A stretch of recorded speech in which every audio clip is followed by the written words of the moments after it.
Hola, muy buenos días, ¿cómo están? Mi nombre es Karime Amar. Hoy yo vengo a hablarles sobre suplementos en el deporte. Les traigo este tema porque sé que estamos en un ambiente donde todos ustedes realizan ejercicio, asisten al gimnasio y quieren saber un poco más o quieren saber en realidad qué funciona, porque es algo que aborda o se habla mucho en este ambiente deportivo. Vamos a hablar de cuándo, de cómo y el cuánto tomar de ciertos suplementos. Y lo que primero vamos a definir es qué son los suplementos. Luego vamos a hablar de cuándo tomarlos, de cuáles funcionan y para qué funcionan y de cuánto tomar de estos suplementos. Vamos luego a tratar de las proteínas, que es algo que suena muchísimo más y que todos en algún momento hemos probado o hemos visto que nuestro amigo lo toma y queremos saber pues para qué, o incluso hemos caído en una sensación de por qué mi amigo lo toma, yo lo voy a tomar. Y al final vamos a hacer unas conclusiones de todo lo que hablamos aquí. Primero, ¿qué son los suplementos? Esto es una definición científica que define qué es el suplemento y es un alimento, un componente de un alimento, un nutriente o un compuesto no alimentario que es consumido intencionalmente con el objetivo de mejorar la salud o el rendimiento deportivo.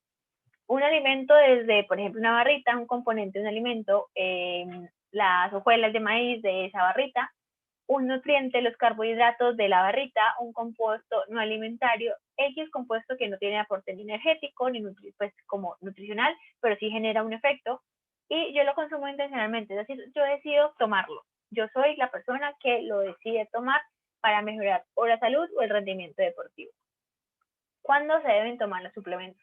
Lo primero es saber que debemos tomar los suplementos cuando nuestro médico o nuestro nutricionista deportivo de cabeza nos lo recomienda. Es bueno que un profesional nos oriente en este tema y debemos evaluar primero nosotros, los profesionales y ustedes también, cómo está mi plan de alimentación. O sea, yo cómo estoy comiendo, si estoy comiendo suficiente energía, si estoy comiendo suficientes macronutrientes y micronutrientes, y si estoy comiendo bien, pues no lo necesito. Si definitivamente algo pasa, debo corregir mi alimentación y ahí sí pensar luego en suplementarme, que es lo que deberíamos hacer primeramente, que yo pueda entender el protocolo de suplementación. O sea, yo sé cómo suplementarme, yo sé o le entiendo al profesional que me orienta cuándo voy a suplementar, cuánto lo voy a tomar, cuánto tiempo y cuándo y dónde. Todo esto y que este suplemento va a tener un beneficio para mí, para mi salud y no es riesgoso, que no vaya a tener ningún riesgo que me vaya a afectar mi salud. Razones de consumo que encontramos. Lo primero es prevenir o corregir deficiencias que estén afectando la salud o el rendimiento.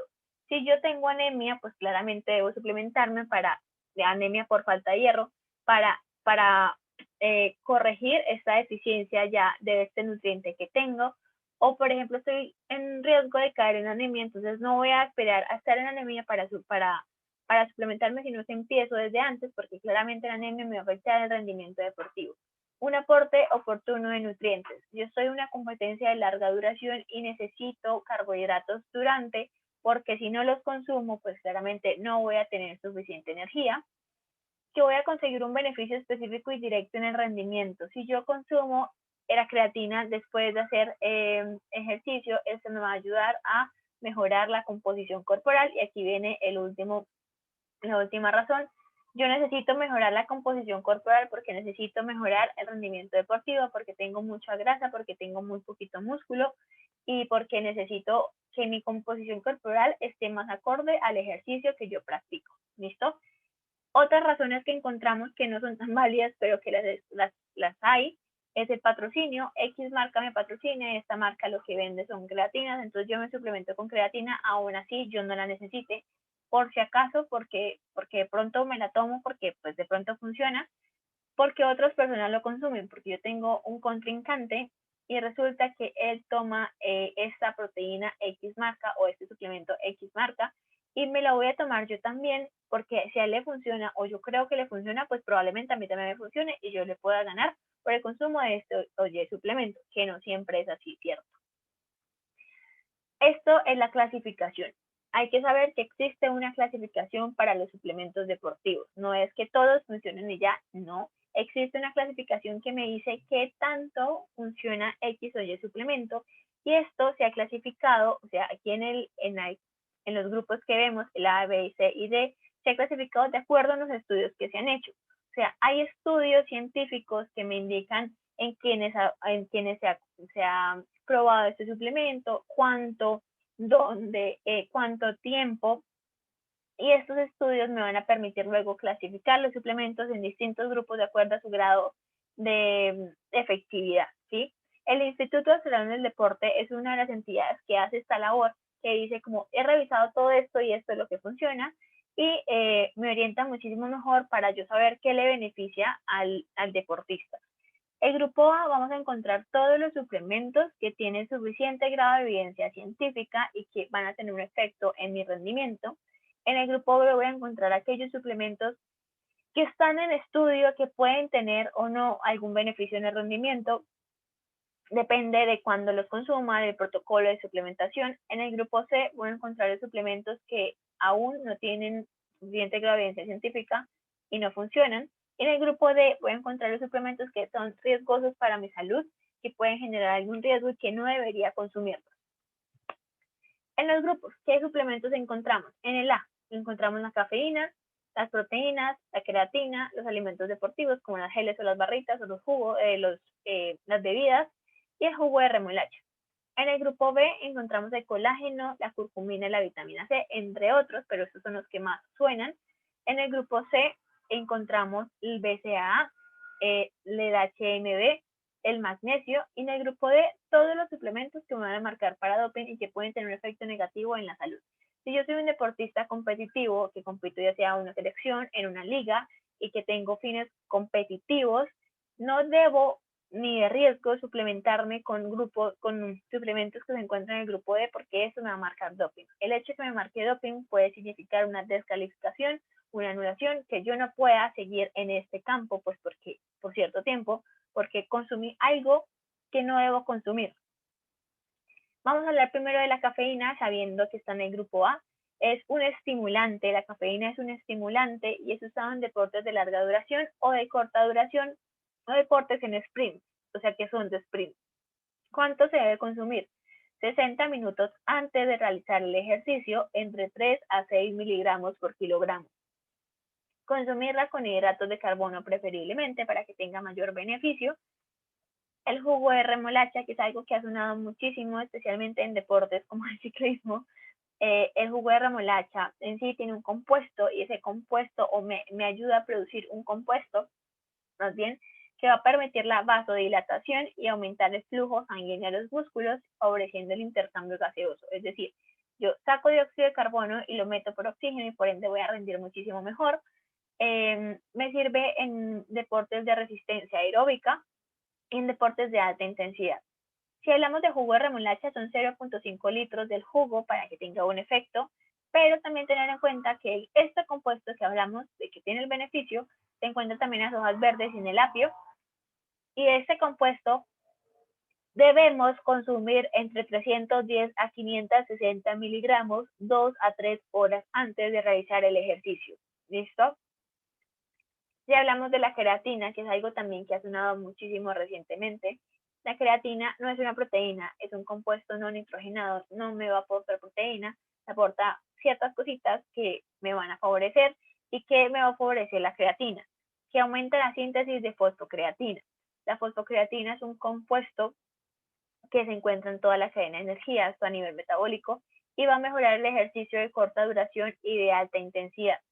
Va a aumentar la ganancia de masa muscular, o sea, me va a favorecer esa ganancia de síntesis de masa muscular.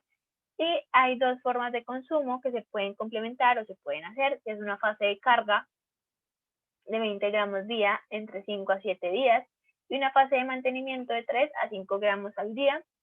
¿Cuándo se debe consumir la creatina? Preferiblemente post ejercicio con carbohidratos y proteína acompañada de estas dos cosas. Luego vamos a pasar a las proteínas. Las proteínas en polvo siempre vienen de alguna fuente, ya sea una fuente animal o una fuente vegetal. La fuente animal, ¿cuál puede ser? Puede ser la leche de vaca, puede venir de la carne, puede venir del pollo o del huevo, y la vegetal puede ser venir a partir de la soya, venir a partir del cáñamo o del arroz o de la arveja. Hablando de la leche de vaca, que es la que más suena, la que más solemos encontrar, hay que tener en cuenta que la leche de vaca tiene dos tipos de proteínas, la caseína y la whey. ¿Listo? ¿Cómo se hace esto? Cojo la leche de vaca le echo un acidificador, un coagulante, esta luego se divide en una parte sólida y una parte líquida. Esa parte líquida es donde se encuentra la whey y esta parte líquida la deshidrato hasta que me sale el polvito de whey. ¿Listo? ¿Qué cantidad de caseína o de whey tiene la leche de vaca? 4:1. Es decir, que va a tener mucho más caseína que whey y por ende la whey va a ser más costosa. La caseína es una proteína de absorción lenta, la whey es una proteína de absorción rápida y tiene mayor contenido de leucina y aminoácidos esenciales. Si hablamos de la whey propiamente, hay 3 tipos de whey que encontramos en el mercado. La concentrada, que es una proteína que va a tener proteína entre el 30 y el 80%, es decir, que puede tener entre un 70 y un 20% de carbohidratos y grasa.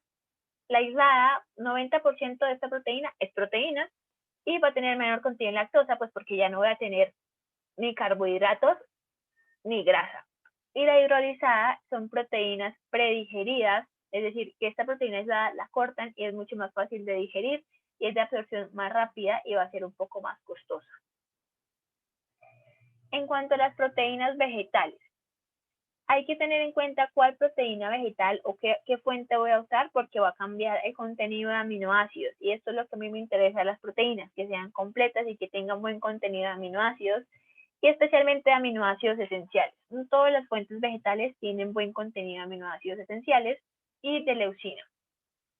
Están la soya, la arveja, el maíz, la patata o la papa, que tienen mayor contenido de aminoácidos esenciales, y la que más contenido de leucina tiene dentro de este grupo es la soya o la arveja. Por ende, yo me voy a ir hacia opciones más que tengan la soya y la arveja para que tengan mayor contenido de leucina.